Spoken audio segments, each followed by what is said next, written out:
Welcome to physics class. I am so glad that you all have decided to join us for this online physics course. I want to start in this first video to just tell you a little bit about how this course is going to work, what physics even is, and why I think it's such a valuable class for you to be participating in. So if you Googled the definition of physics, what would come up, or at least when I searched, was a definition that said physics is the study of matter and energy and how they interact. So basically, physics is a description of everything in the physical world. Maybe not philosophy and theology, but in terms of the physical world, it's the understanding, the description of how almost everything works and interacts. Now, don't worry, we're not going to get into understanding, describing all of that this semester, but instead we're going to be focusing on a subset of physics known as mechanics, where we're going to look at the mechanics of how the world works, how motion works, how forces work, and so on. My goals for this class include, first off, I want to help you understand the physical laws that govern the world around us. But beyond that, I also want you to be able to get better and improve your problem-solving skills. For many students, this is going to be the first time where you're really pushed to learn and develop complex problem-solving skills. In fact, I'm going to attempt to give you different situations that describe the physical world around you and ask you to investigate and solve for things like velocities, accelerations, or torques in a way in which you're using these different tools, different physics principles, and different problem-solving strategies to solve problems that you might have no idea how to solve when you first read the problem. In addition to improving your problem-solving ability, in addition to helping you understand the physics of the world, my third goal for this class is to actually help you see and understand the beauty of God's creation.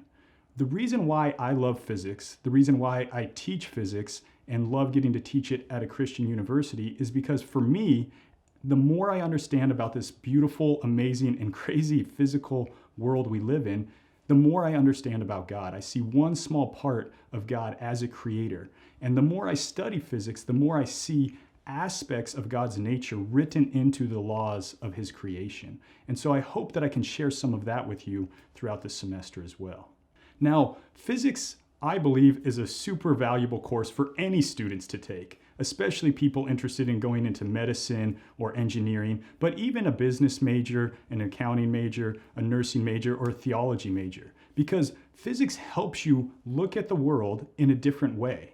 So many students, I love it, they will email me weeks, months, or even years after taking my class and explain how what we learned together in the short time we had in physics class has impacted their life. Now, as you're probably aware, physics has a reputation of being a hard class. And the main reason for that is because physics is a hard class. It's going to take a lot of hard work. What I've found is many students, you've been successful in past classes, partly because you're smart and partly because you're good at pattern recognition. Like a lot of times in early math courses, what leads to success is you're able to figure out, hey, if it's this kind of problem, I do it like this. And then if it's this kind of problem, I do it like this. You almost are memorizing your way through by memorizing the equations, the formulas, the ideas, and when to apply them. That idea doesn't work in physics. I will try to never give you two problems that look highly similar to one another, because you have to learn the tools and techniques and you have to be able to apply them to new situations all the time. Anytime I'm giving you different assessments, I'll like to make up questions. Because physics is so practical, I'll just watch my dog for 10 minutes and I can come up with 3 or 4 physics problems for you. All right? And so I'm going to be throwing those at you and you're going to be needing to apply these complex problems to various different scenarios. And that's going to be tough. But I'm here to help you with that process. You're going to need to work hard. You're going to need to read the book. You're going to need to do the homework. But you're going to need to also constantly make sure you're becoming a better learner in this class. The most powerful thing you can do in this class to be successful is ask yourself the question, why, all the time. Anytime you do a step in a problem, why is that the right step? Anytime you get something wrong, why did I get that wrong? Anytime I explain a cool physics concept, you should be asking yourself, why does it work that way? Why does gravity do that in this situation? Why does the ball fly in that direction? Why? And if you can answer that question, why, or fill in that gap in your understanding, either by seeing me, revisiting past lecture videos, or through your reading, you're going to be more successful in this class. Everything I do, whether it's through the lecture videos, through homeworks and other things, are designed to deepen and further your understanding. And as a result, many of the different assignments you're going to see will also be quite good at revealing gaps in your knowledge. And it's up to you to ask those questions why and fill in those gaps. If you do that, you will be successful in this class.